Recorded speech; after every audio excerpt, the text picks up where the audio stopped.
factor of a coil is Xc by R, XL by R, XL by L and Xc divided by L. എന്താണ് നമ്മളൊരു കോയിലിന്റെ Q factor എന്ന് പറയുന്നത്? Q factor is the inductive reactance. XL divided by R നെയാണ് നമ്മൾ ആ കോയിലിന്റെ Q factor എന്ന് പറയുന്നത്. XLന്റെ വാല്യൂ എന്തായിരിക്കും? XL is omega into L divided by R, that is 2 pi FL divided by R നെയാണ് നമ്മൾ എന്തെന്ന് പറയുന്നത്? Q factor of a coil എന്ന് നമ്മൾ പറയുന്നത്. സോ നമ്മുടെ കറക്റ്റ് ഓപ്ഷൻ ആയിട്ട് നമുക്ക് XL divided by R option C ആണ് നമുക്കുള്ളത് അല്ലേ? സോ ഓപ്ഷൻ C ആയിരിക്കും നമ്മുടെ answer. XL divided by R is the Q factor of a coil. Next question, for both series as well as parallel circuits, which statement is true?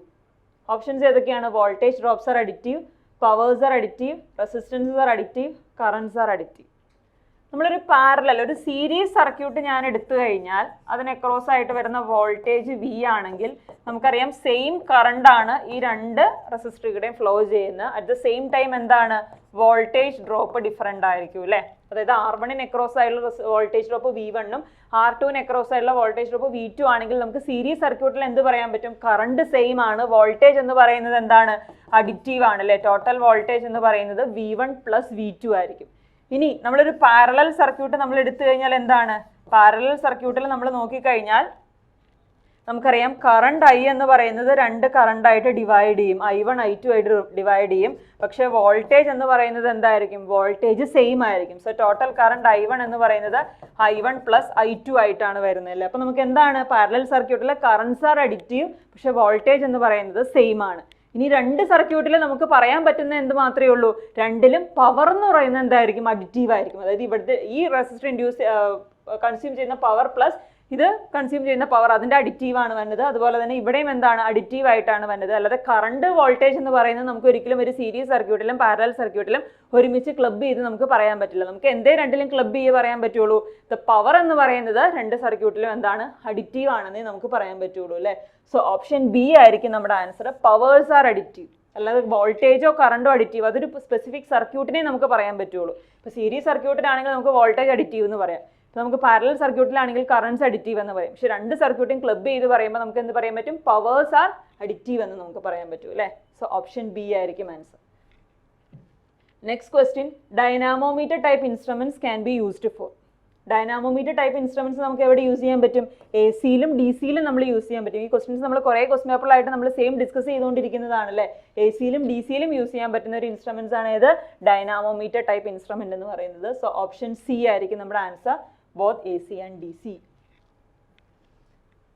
Next question, the actuating quantity for the relays can be option A magnitude, phase angle, frequency and any of the above.